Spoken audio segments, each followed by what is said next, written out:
Well, good morning. I'm delighted to start our session by focusing on the role of women in rebuilding lives post-disaster.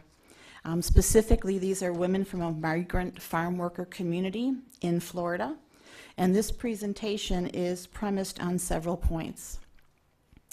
First, that the empowerment of women to promote disaster risk reduction is a global concern, that the lessons learned from these women in the farm labor community have important lessons for us as social workers. And we'll give an example of how we're starting to apply some of that learning today.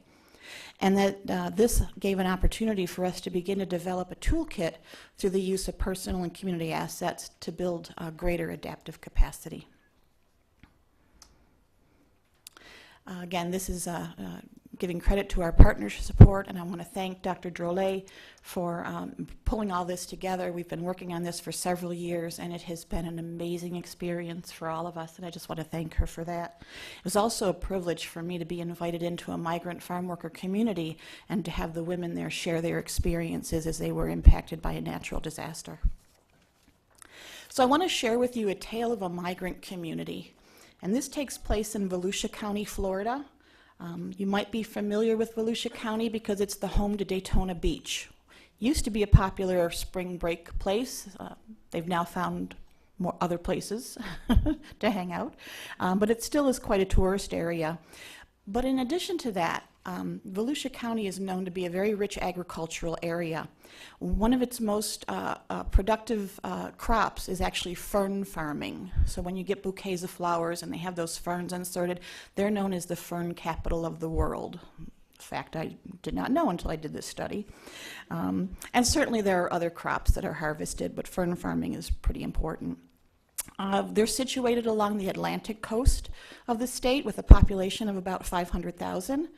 And within that community, because of its agricultural richness, there's a very concentrated migrant farm worker population. This group tends to have limited English proficiency, also referred to as LEP. In the United States, under FEMA, our Federal Emergency Management Administration, LEP populations are considered a particularly vulnerable and special population and therefore qualify for special services in case of a disaster. What we found is that although the policy may state that, that's not really the practice. This population is also known to have limited education, particularly secondary education, high rates of poverty, high rates of undocumented status, primarily coming from Mexico, and living in substandard housing. So to give you a little bit of information about hurricanes in Florida, in the U.S., the hurricane season extends from June 1st through November 30th. So 6 months of the year, we're under our hurricane season. This is a graphic that shows 3 hurricanes, Charlie, Francis, and Jean, that crisscrossed the state of Florida in 2004. The darkest red area shows where there was direct impact from all 3 of those hurricanes. 2004, 2005 were very busy hurricane seasons for us, with the first being Charlie, which was a Category 4 hurricane. Hurricanes are measured as Cat 1 through Cat 5, with a Cat 5 being the most catastrophic. So Charlie hit the coast of Florida as a Cat 4, causing over $16 billion in damages.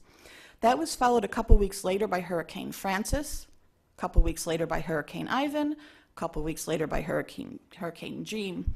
In 2005, there were Hurricanes Dennis and Wilma, both Category 3, and Wilma was one of the most costliest of the season, with over $20 billion in damages.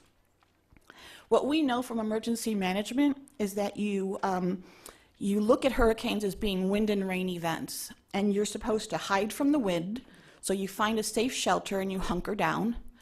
And you're supposed to run from the rain so that you find higher ground. You actually evacuate the area and get someplace safe. The most threatening is when there's wind-driven rain, because that's what causes the storm surge. It pushes those coastal waters inland, and a lot of deaths result because of inland flooding. So this work reports on a focus group that was conducted with migrant women in this farm worker community. There's some basic demographics, the mean age of 26 years. Let me get kind of right to our data, what we found. So we found 5 major challenges after having this focus group with these women.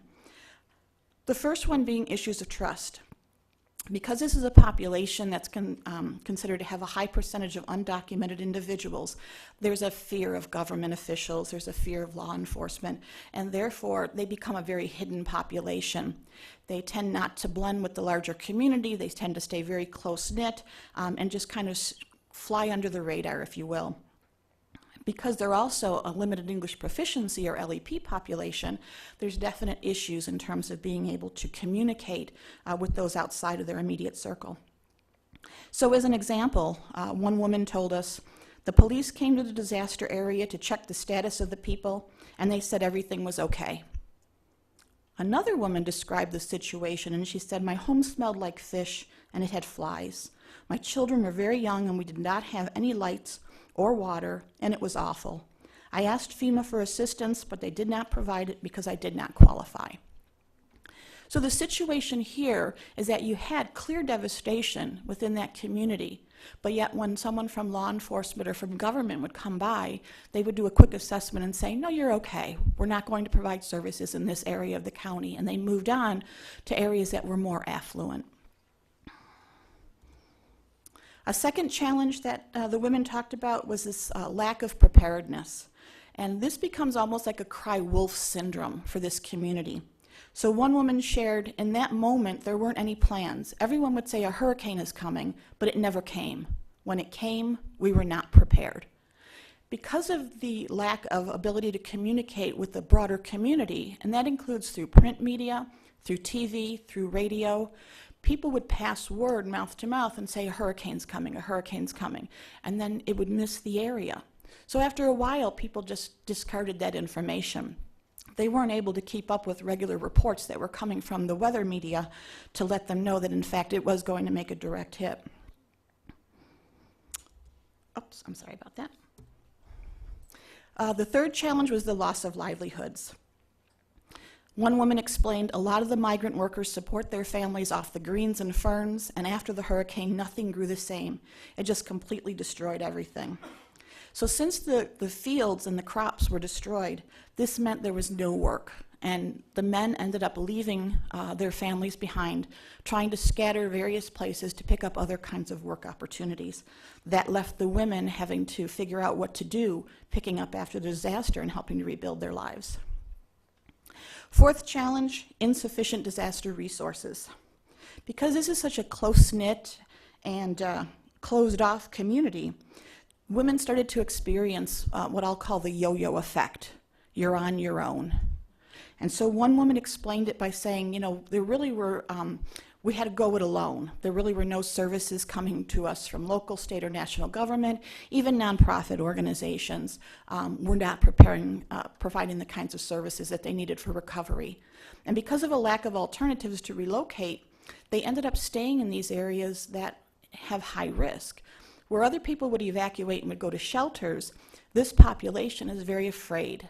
Again, those trust issues. And so they would stay put and then suffer the consequences. And then the fifth major challenge that we identified was the lack of voice in hazards planning. The reality is that these women would deal on a daily basis with micro disasters. And I identify micro disasters as things like trying to put food on the table for their family each day, trying to have enough money to provide for basic needs, trying to figure out transportation issues, trying to fix up substandard housing. So while women were dealing with these things every day, emergency management tends to come from a more, in the US, more white male, top-down command style. It does not work well with a community like migrant farm laborers. So our takeaways from this, we found three strengths, theme areas of strengths. The first being social networks. The availability of cell phones to women helps maintain their social connections. And again, because this is such a tight, close-knit community, the better they're able to communicate with each other, the stronger they become as a force to deal with these situations. There's a lack of media outlets that provide information in Spanish, paper, radio, TV. And so women really rely on being able to have regular communication with each other to exchange information. They also talked about the use of social clubs, or what they were referring to as ladies' associations, so that they had an opportunity to come together in a more formal way, be able to exchange information. It's almost like thinking about mutual aid groups that would come together. Second area of strength was around greater unity. As one woman explained, I think a lot of people came closer together, like people did not take their friends or family for granted, and neighbors were helping each other. This told us a lot about the importance of bonding social capital within this community. Kinship ties are incredibly important. Ties with the neighbors are incredibly important. And having a shared sense of faith were very important elements for this group of women. And they talked about how that influenced and was kind of the glue that held things together for them. And then the third strength was grassroots action. This is where the collective actions of women showed how they were able to organize their efforts and provide for their own relief. So as one participant stated, Anna opened a distribution site there in her front yard. People started to bring food to her house, and we started supporting her so we can distribute food into the community while we look for people who were in need. Anna, this single individual, became the touch point for that migrant farm worker community. She was just an ordinary person, quiet, very private, but at some point she decided to use the knowledge that she had to speak up and to help organize the other women that were around her. So they would go out and they would gather whatever they could salvage from their homes, from the community. They would get the word out to other people about salvaging whatever you could. Food that was going to spoil, anything. Bring it to Anna's front yard. That became their touch point. And from there, they were able to distribute those resources, whatever they had, to others within their community because they were not getting the outside assistance that they needed. So what can we as social workers take away from the experience of these migrant women? We are working on the development of a toolkit called GROW, which is Global Resilience Through Opportunities for Women. The purpose is to be able to capture and record the strategies that women around the world use to promote resilience both pre and post disaster. And so it really looks at women as being agents of change to overcome these gender inequities that exist in hazards management, particularly in the US and certainly in other countries. And this is definitely a work in progress. So this was the impetus for us to be able to launch this idea. The toolkit has 3 key themes around community organizing, capacity building, and leadership development. Under community organizing, we're looking at tools that support grassroots organizing and how to mobilize your resources. These strategies are used to promote collective action through networking. And this was really central to what Anna was able to do in her community with her neighbors. Second is around capacity building. These would be the tools that increase knowledge and skills, help with community problem solving and community-based decision making, ways to enhance the use of communications technology as a way for very closed communities to be able to reach out and pull in information from outside. This is so important to raising awareness, and we know as social workers that the better we are to be able to inform and educate others on preparedness, the better we are for being able to lower the risk and vulnerability. One of the things that we try to make very clear, particularly to emergency managers, is that there needs to be respect for community knowledge. The community knows what the community knows. And as an emergency manager, you're well trained and skilled in how to help people beyond the disaster. But unless you really understand the lived experiences of those individuals in those communities, it's very hard to bridge that to really be able to be effective in what you do. So that brings us to the leadership development piece. And the leadership development is not only about preparing women and adolescent girls to be able to take on leadership roles, particularly as change agents in disasters and emergency management, but also to cultivate a voice and to bridge that gap between professional emergency managers and vulnerable communities. So each year we've been doing a presentation at the Governor's Hurricane Conference back in Florida. And as a social worker, we go out and we train and educate emergency managers on working with migrant and LEP communities. So we try to inform them and provide them with strategies based upon the knowledge and experience of people in those communities on how best to form that bridge to work together. So here's a very quick example of some of the work that we do. This is just one sort of activity that we work on, and it's called building or polishing a gem, taking your community assets and turning them into a grassroots emergency management plan. And our FEMA director in the U.S. is very big on this idea of whole community, that it's not just about emergency management, that it's really about all the sectors and not just government support, but from the grassroots on up. So this fits very well with what we're trying to do as social workers and what we believe in as agents of change.